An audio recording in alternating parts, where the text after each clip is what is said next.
सनातन शास्त्र या आपल्या पॉडकास्टमध्ये सर्वांचं मनापासून स्वागत आहे. आजच्या या सखोल चर्चेत आपण अशा एका विषयावर बोलणार आहोत जो मला वाटतं आजकालच्या धावपळीच्या जगात खूपच महत्वाचा आहे. हो, नक्कीच. आजकाल आपण सगळेच खूप ताणतणावात असतो. अगदी बरोबर. म्हणजे बघा ना, रोज सकाळी उठल्यापासून ते रात्री झोपेपर्यंत आपण सगळेच एका प्रचंड मोठ्या, ज्याला आपण हसल कल्चर म्हणतो, त्याचा भाग बनलो आहोत. हो, अगदी एका शर्यतीत धावल्यासारखं. तेच ना, सतत काहीतरी मिळवण्याची धडपड, न संपणाऱ्या कामांची यादी आणि सगळ्यात महत्वाचं म्हणजे हे सगळं माझ्यावर अवलंबून आहे. मी जर थांबलो तर सगळं कोसळेल. आणि याच विचारामुळे तो भयानक बर्नआउट येतो. हो, आपण सगळेच वेड्यासारखी धावपळ करत आहोत. पण कधी 2 मिनिटे शांत बसून हा विचार केलाय का, की हे सगळं नक्की कोण करत आहे? हा. खरोखरच मानवी अस्तित्वाचा सर्वात मूळ आणि अस्वस्थ करणारा प्रश्न आहे. खरंच. म्हणजे आपण आपल्या रोजच्या धावपळीत इतके मग्न असतो की थांबून हा प्रश्न विचारण्याची सवडच आपल्याला मिळत नाही. आपण जे काही करत आहोत त्यामागील खरी शक्ती कोणती आहे, आपली ओळख नक्की काय आहे, हे समजून घेणं आजच्या या ताणतणावाच्या काळात एक लक्झरी नसून ती एक गरज बनली आहे. अगदी 100%. आणि म्हणूनच आज आपण एका अत्यंत प्रगल्भ आणि थेट विचार करायला लावणाऱ्या प्राचीन स्रोतावर सखोल चर्चा करणार आहोत. आज आपण वळणार आहोत केनोपनिषद या ग्रंथाकडे. अरे वा, केनोपनिषद. हो. आणि मला इथे हे स्पष्ट करायला आवडेल की हे उपनिषद केवळ मनाला वरवर शांत करण्यासाठी नाहीये. बरं. म्हणजे हे उपनिषद अक्षरशः मनाच्या आणि बुद्धीच्या मर्यादा तोडून टाकण्यासाठी आहे.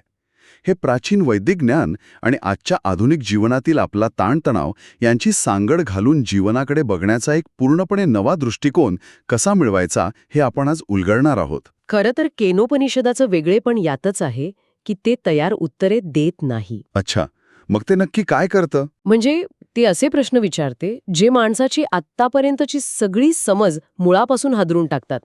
आपण जो बर्नआउट अनुभवतो ना, हो. त्याचं मूळ कारण म्हणजे मी करता आहे हा भ्रम.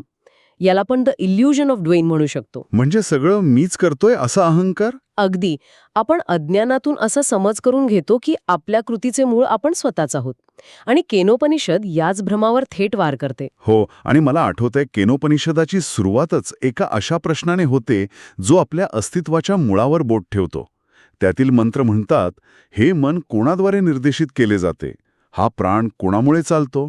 आपण जे बोलतो ते कोणाच्या प्रेरणेने? आपले डोळे आणि कान नक्की कोण चालवतं?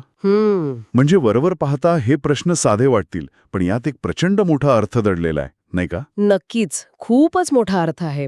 आपण नेहमी अगदी ठामपणे मानत असतो की आपण विचार करत आहोत, आपण स्वतः पाहत आहोत किंवा आपण स्वतः कृती करत आहोत. हो, आपणच तर करत असतो ना ते सगळं. आपल्याला तसं वाटतं. म्हणजे डोळ्यांनी आपण वस्तू पाहतो, कानांनी आपण आवाज ऐकतो, मनाने आपण विचार प्रक्रियेत भाग घेतो आणि बुद्धीने आपण निर्णय घेतो. पण पण उपनिषद एक अत्यंत सखोल सत्य समोर आणते. ते सांगते की डोळे, कान, मन आणि बुद्धी ही सगळी केवळ साधने आहेत. साधने म्हणजे नुसती इन्स्ट्रुमेंट्स? हो, ती केवळ इन्स्ट्रुमेंट्स आहेत. ती स्वतः मूळ स्रोत नाहीत. जसा एखादा कॅमेरा चित्र टिपतो, पण त्या कॅमेऱ्याला स्वतःला चित्र टिपण्याची इच्छा किंवा जाणीव नसते.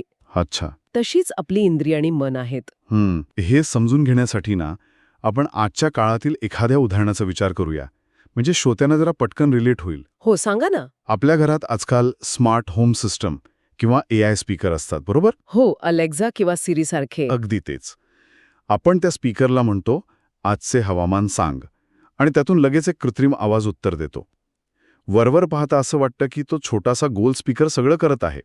त्याच्याकडे बुद्धिमत्ता आहे. माहिती त्या स्पीकरची नसतेच. तो स्पीकर फक्त एक माध्यम आहे. त्यामागे एक प्रचंड मोठा मुख्य सर्व्हर आणि इंटरनेटची ताकद कुठेतरी अदृश्य रूपात काम करत असते. एकदम अचूक उदाहरण. म्हणजे इंटरनेट कनेक्शन तुटलं तर तो महागडा स्पीकर केवळ एका प्लास्टिकच्या डब्यासारखा उडतो. हो ना. तसंच आपल्या या शरीराच्या आणि मनाच्या स्पीकरमागे असलेली ती इलेक्ट्रिसिटी किंवा तो अदृश्य सर्व्हर नक्की काय आहे, असा प्रश्न उपनिषद विचारते का? हो, या उदाहरणातून मूळ संकल्पना खूपच स्पष्ट होतेय. जर आपली बुद्धी आणि मन केवळ एक कम्प्युटर किंवा स्पीकर असेल, तर त्याला चालवणारी ताकद नक्की काय आहे? केनोपनिषदामध्ये असे मंत्र म्हणतात की ते कानांचा कान आणि मनाचे मन आहे, ते वाणीची वाणी आहे. कानांचा कान म्हणजे काय? म्हणजे या अदृश्य पण सर्वव्यापी शक्तीलाच ब्रह्मा असे म्हणतात. ती शक्ती डोळ्यांना पाहण्याची क्षमता देते आणि मनाला विचार करण्याची प्रेरणा देते. अरे वा. पण मग हे ब्रह्मा नक्की आहे तरी काय? म्हणजे आपण ते कसे अनुभवू शकतो किंवा तर्काने कसे समजू शकतो? आपण तर सगळं बुद्धीनेच समजून घेतो ना. इथेच मानवी आकलनाचा सर्वात मोठा विरोधाभास किंवा पॅराडॉक्स निर्माण होतो आणि हे नीट समजून घेणं आवश्यक आहे. बरं. आपण ब्रह्माला डोळ्यांनी पाहू शकत नाही आणि आपण आपल्या मनाने त्याबद्दल विचारही करू शकत नाही. एक मिनिट, विचारही करू शकत नाही? नाही, कारण आपण ज्या कोणत्याही गोष्टीचा विचार करतो ती गोष्ट आपल्यासाठी एक विषय म्हणजे ऑब्जेक्ट बनते. अच्छा. पण ब्रह्मा हे ज्ञान घेण्याचे साधन किंवा विषय नाहीये, तो स्वतःच अनुभव घेणारा मूळ विषय म्हणजेच सब्जेक्ट आहे. हां. म्हणजे डोळ्यांचेच उदाहरण घेतले तर डोळे संपूर्ण जग पाहू शकतात, पण डोळे स्वतःलाच पाहू शकत नाहीत.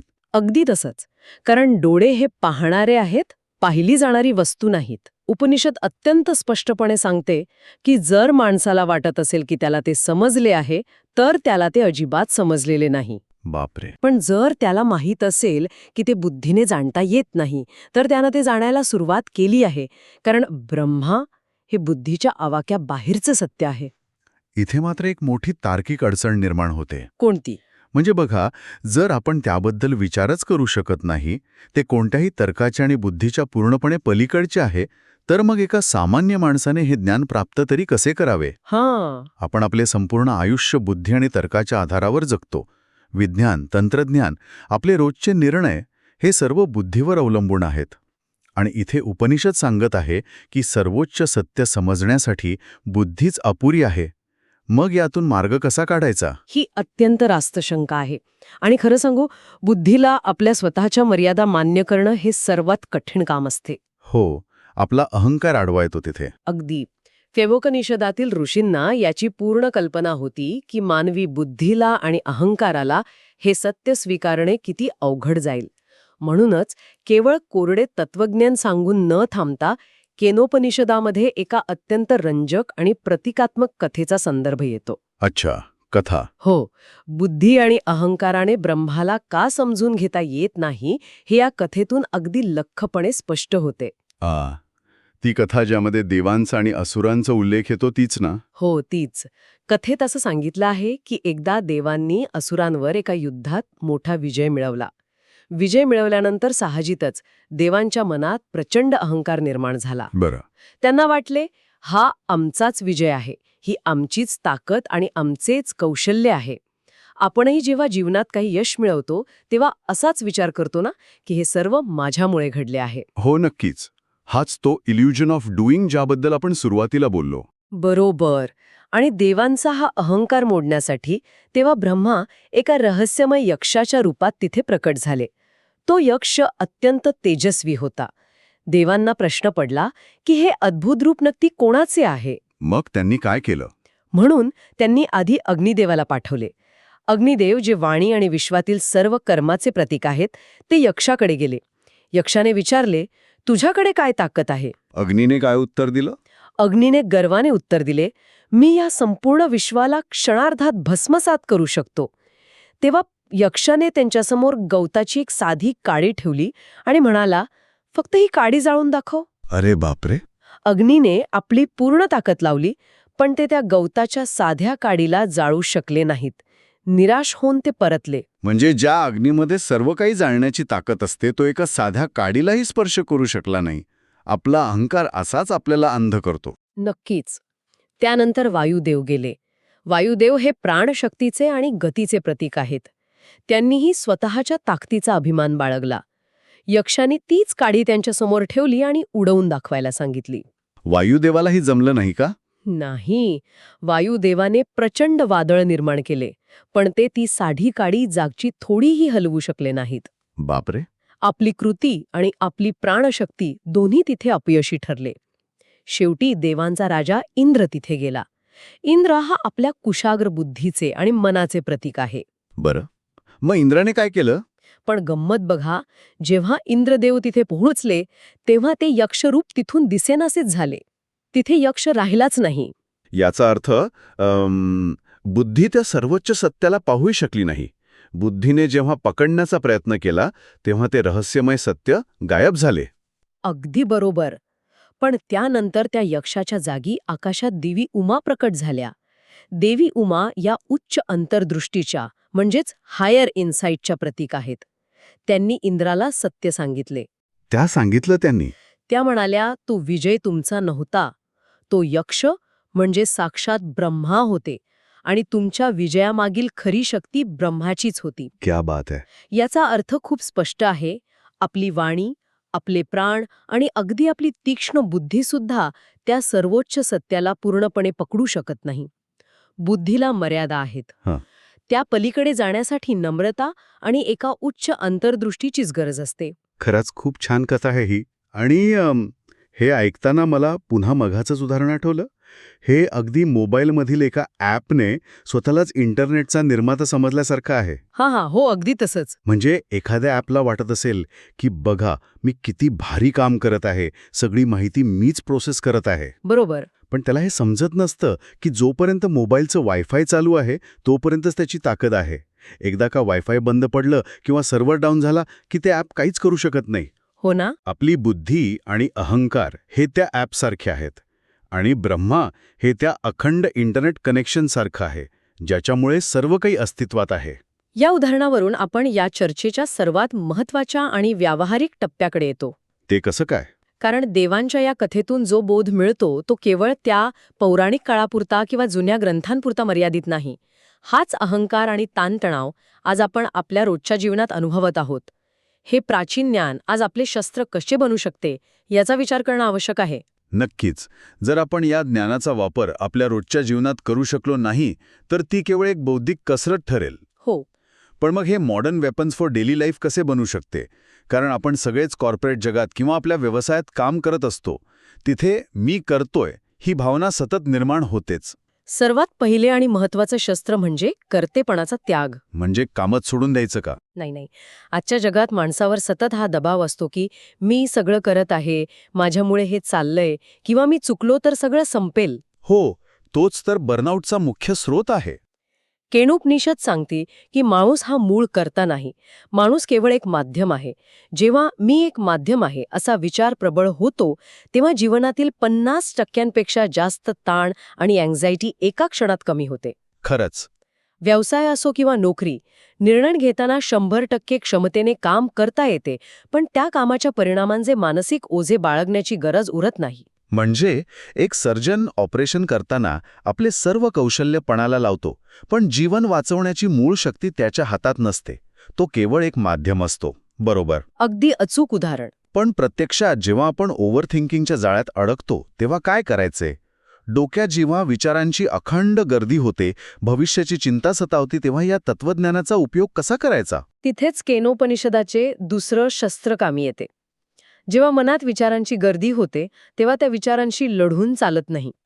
विचार थांबवण्याचा प्रयत्न केला तर ते अधिक वेगाने येतात. हो, ते तर नेहमीच होतं. त्याऐवजी फक्त स्वतःच्या अंतर्मनात किंवा स्वतःच्या हृदय या मूळ गाभाऱ्यात डोकावून एक अत्यंत साधा प्रश्न स्वतःला विचारायचा. कोणता प्रश्न? या सर्व विचारांची जाणीव कोणाला होत आहे? 1 मिनिट. फक्त एवढेच, या विचारांची जाणीव कोणाला होत आहे? हा प्रश्न विचारायचा. हो. फक्त हा प्रश्न विचारायचा आणि शांत राहायचे. उत्तर शोधायचा प्रयत्न करायचा नाही. या एका प्रश्नाने विचारांची ती तुटलेली साखळी एकदम थांबते. अच्छा. माणूस विचारांच्या प्रवाहातून बाहेर पडून किनाऱ्यावर येतो. स्वतःला विचारांपासून वेगळे पाहण्याची ही प्रक्रिया आहे. जो विचारांना पाहू शकतो तो स्वतः विचार असू शकत नाही आणि तिथेच खरी शांती मिळते. हे अत्यंत प्रभावी आहे. म्हणजे आपण स्वतःला त्या विचारांचा विटनेस किंवा साक्षीदार बनवतो. हो. याचा उपयोग आपण आजच्या डिजिटल जगात, विशेषतः सोशल मीडियाच्या बाबतीतही करू शकतो. कसं काय? म्हणजे बघा ना, आजकाल मानवी ओळख ही प्रोफाईल, फॉलोवर्स किंवा मिळणारे लाईक्स यावर ठरते. त्या ओळखीमध्ये अडकल्यामुळे कोणी वाईट कमेंट केली तरी मानसिक स्वास्थ्य बिघडते. तिथेही हेच लक्षात ठेवायचे आहे की माणसाची खरी ओळख ती डिजिटल प्रोफाईल नाही. आपण त्या सगळ्याचा अनुभव घेणारे साक्षीदार आहोत.